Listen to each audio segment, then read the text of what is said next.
બોલ શ્રી રામચંદ્ર ભગવાન કી, અંબે માત કી જય. તો બોલો.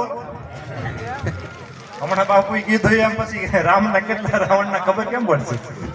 બોલ શ્રી રામચંદ્ર ભગવાન કી જય. જગત ગુરુ રામાનંદાચાર્ય ભગવાન કી, સદગત आत्मा की, सब संतन की, अपने अपने माता पिता की, अपने अपने गुरु महाराज की, भेख भगवान की, गुरु गोविंद की. ओम नमः पार्वती पति हर हर महादेव.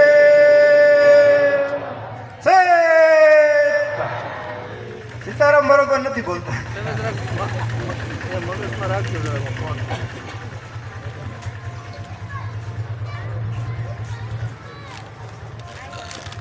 સ્વર્ગસ્થ આત્મા પૂરણદાસ બાપુના ભદ્રોત્સવ નિમિત્તે આપણે સૌ એકઠા થયા. ભદ્રોત્સવ એટલે ભદ્રા એટલે કલ્યાણ. આપણા રામાનંદી સમાજમાં એક જ જગ્યાએ ભદ્રોત્સવ શબ્દનો ઉપયોગ થાય છે.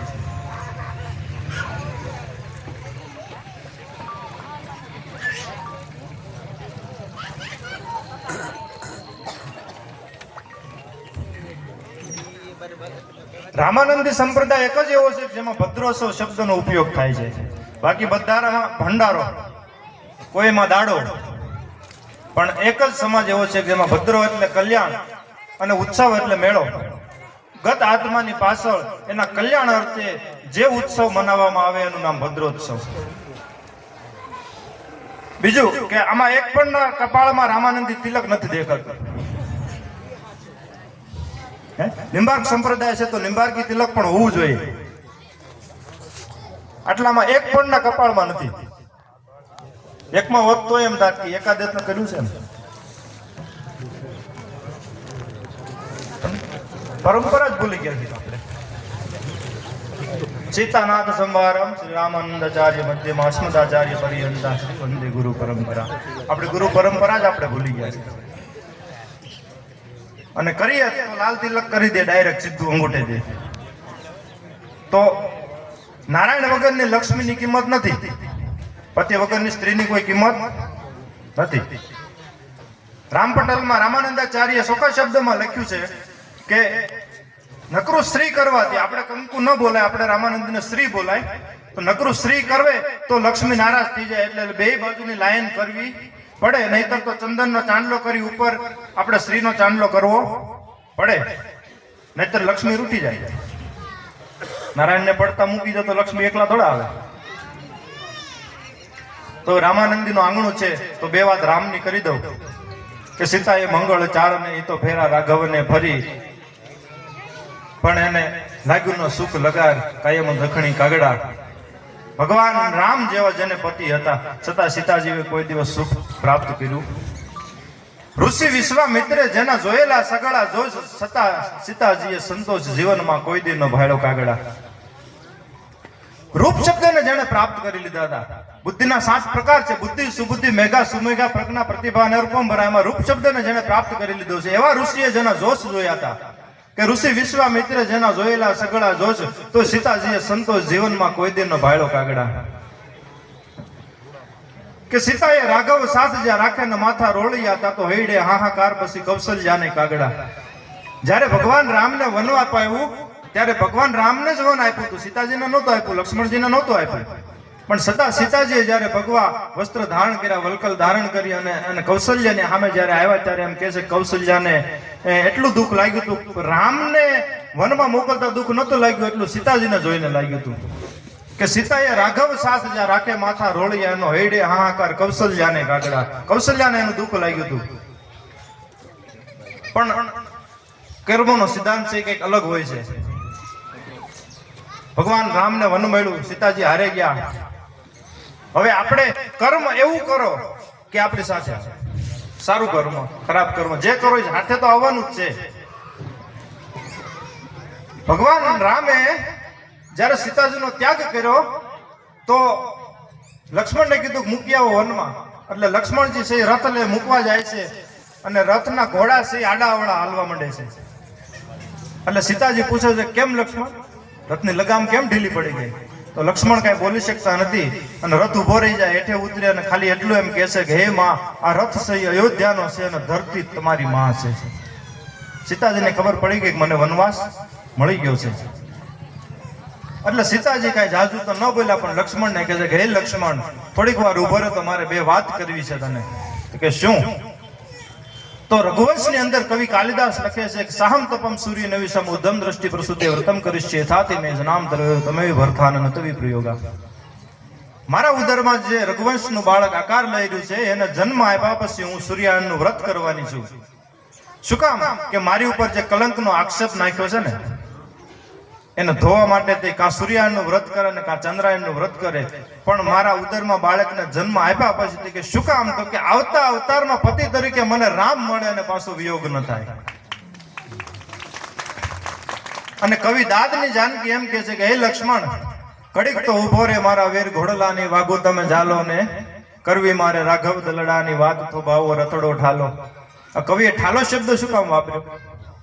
લક્ષ્મણ તો એમાં હતા જ, રથમાં પાછા જવાના જ હતા, પણ જે રથમાંથી શક્તિ ઉતરી જાય ને રથને ઠાલો જ કહેવાય, પછી એમાં કાંઈ વધે નહીં. તો સીતાજી ઉતરી ગયા, શક્તિ ઉતરી ગઈ એટલે રથને ઠાલો જ કહેવો પડે.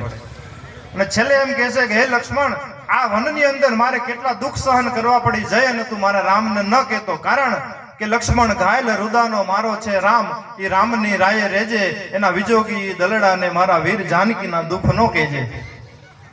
આ વનમાં મારે દુઃખ કેટલા સહન કરવા પડે, રામને ન કહેતો. કારણ કે એને લંકાથી પાછા આવ્યા પછી અયોધ્યાના માણસો એટલા બધા વેદનાના ઘા કર્યા છે કે મારા રામનું હૈયું છે આળું થઈ ગયું છે. એક રાખનું પૂતળું છે, હટશો તો ભાંગીને ભૂકો થઈ જાય છે. અને મારી ચિંતા ન કરતો કે કેમ? તો કે લક્ષ્મણ મારા રખોપા કરશે મારો રામ. મારે તો કઈ ઉપાધિ નથી, મારું રક્ષણ તો રામ કરવાના જ છે, પણ તો ઈ કે પણ રામના રખોપા કોણ કરશે? હવે મારી વગર રામનું ધ્યાન કોણ રાખશે અયોધ્યામાં? અને સિતારે વિનાના દિવસને રાત વિંજલડા કોણ વાસે? છેલ્લે સીતાજી એમ કહે છે કે હે લક્ષ્મણ, ભવો ભવ અમારો ઈ ભરથાર રામૈયો ધારી ન રહેશું. કવિ કાલિદાસની જાનકી એમ કે છે કે આવતા અવતારમાં પતિ તરીકે મને રામ મળે અને પાછો વિયોગ ન થાય. અને કવિ દાદની જાનકી એમ કે છે કે કવિ દાદ કે પડે ઘણના ઘા તો અમે ફૂલડા જાણીને સહીશું. અવતારે અવતારે મને કદાચ હજારો જન્મ વનમાં જવું પડે, ઘણના ઘા પડે, પણ પતિ તરીકે તો મને રામ જ હોય, એ સિવાય ન બીજું કોઈ ન ખપે. ઈ સીતાજી જયારે વનમાં ગયા અને વાલ્મીકીના આશ્રમે ગયા એટલે વાલ્મીકીએ પ્રશ્ન કર્યો કે હે માં, હું ફરિયાદ કરી શકું રામને? એટલે સીતાજી કહે છે કે હે ઋષિરાજ, પાણી કોણ માગે? તો કે જેને તરસ લાગે તે. જમવાનું કોણ માગે? તે કે જેને ભૂખ લાગે તે. કે ન્યાય કોણ માગે? જેને અન્યાય થયો હોય તે. ત્યારે સીતાજી એમ કહે છે કે હે ઋષિરાજ, હે મુનિરાજ, હે વાલ્મીકી, મારા રાઘવને મને અન્યાય નથી કર્યો, કારણ કે અયોધ્યાની મહારાણી બનવાનું સૌભાગ્ય પ્રાપ્ત કરવું હોય તો એને હરિચંદ્રની પત્ની તારામતીની જેમ બજારમાં વેચાવાની તૈયારી રાખવી પડે. હજી મારા રામે મને વેચી નથી, એનો હું ઉપકાર માનું છું કે રઘુવંશને ફરિયાદ ન હોય. ઈ રઘુવંશના આપણે સંતાનો છીએ. પ્રથમ રામ મંત્ર ભગવાન રામે હનુમાનજીને આપ્યો, હનુમાનજી એમ કહેવાય છે રામે સીતાજીને આપ્યો, સીતાજી હનુમાનજીને આપ્યો, હનુમાનજીએ બ્રહ્માજીને આપ્યો, બ્રહ્માજીએ નારદ મુનિને આપ્યો, નારદ મુનિએ પરાશર મુનિને આપ્યો, પરાશર મુનિએ વેદવ્યાસને આપ્યો, વેદવ્યાસે સુખદેવજીને આપ્યો. અને જે પરંપરા હાલી આવે એમાં રામાનુજાચાર્ય ત્યાં અને રામાનંદાચાર્ય ત્યાં, ઈ જ પરંપરાને આપણે રામાનંદી. પણ આપણે પરંપરા જ ભૂલી જાવી છે, પશ્ચિમી સંસ્કૃતિ પકડી લેવી છે. માતાઓ બહેનોને ખાસ કહું, કારણ કે ધરાવીણ ધાનનો નિપજન કુળવીણ માડું ન હોય, ઓઢાગર જેહાલ જખરો જન્મે જની માં હોથલ પદમણી હોય. આપણે જ રોડે ઉભા ઉભા પાણીપુરી ખાશું, પછી એમ કેવી કે મારા ઘરે શિવાજી જેવા દીકરા થાય તો ન થાય, મહારાણા પ્રતાપ જેવા ન થાય, કે ધન કુંક જીજાબાઈ ની જ્યાં શિવાજી જન્મ હતો, તલવાર કેરી ધારતી હિન્દુ ધર્મ રાખ્યો હતો, પડકાર કરતી પુત્ર ને કે મરજે સમર મેદાનમાં દેશની આર્ય રમણી અમર છે ઇતિહાસમાં. ત્યારે ઇતિહાસના પાને અમર થવાય, એમ ન થવાય. ક્યારેક ઇતિહાસ વાંચો, ક્યારેક રામાયણ ખોલીને વાંચો, ક્યારેક ગીતાજીને વાંચો. આપણે તો બસ કઈ વાંચવું જ નથી. ગીતાજીના પ્રથમ અધ્યાયની અંદર અર્જુન ને ભગવાન એમ કે છે કે આ જે ઊભા છે બધા મારા કાકા દાદા મામા ભાઈ કુટુંબ છે, અને એને મારું તો મને દોષ લાગે. ટીવીમાં બતાવી દીધું, આપણે જોઈ લીધું, માની લીધું. બિલકુલ વાત ખોટી છે. ક્યારેક ગીતાજીને ખોલીને વાંચો. ટીવીમાં તો એને લાઈક મળે એટલા માટે જ એને કરવાનું હોય, ખાલી સારું સારું બતાવવાનું હોય.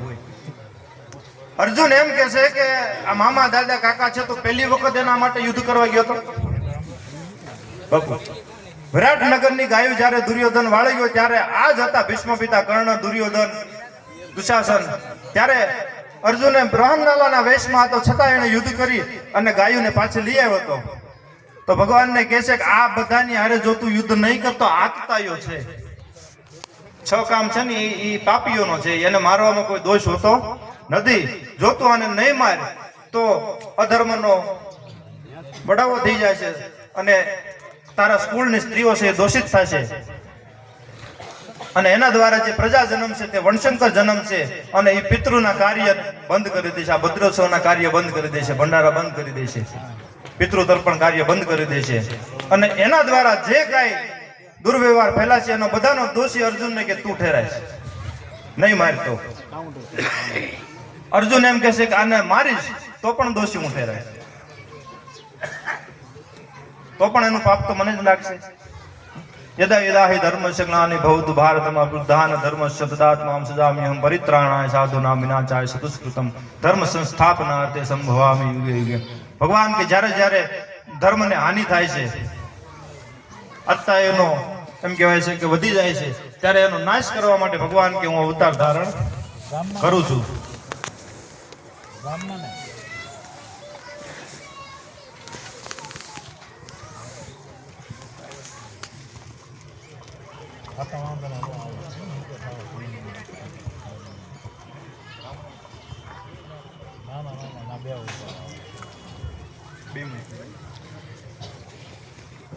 બે મિનિટ બધા ધૂન બોલો સાથે.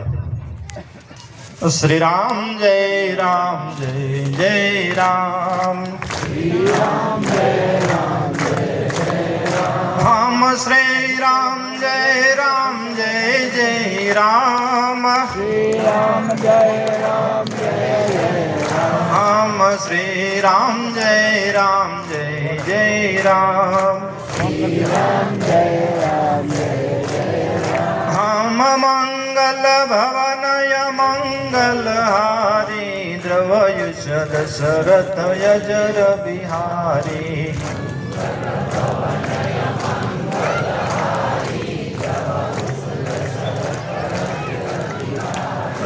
જનક સુતા જગ જનની જાનકી અતિશય પ્રિય કરુણા નિધાન કી.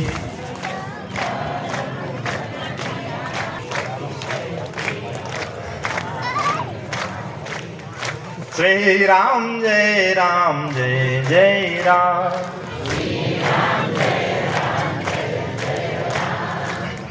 બોલ શ્રી રામચંદ્ર ભગવાન.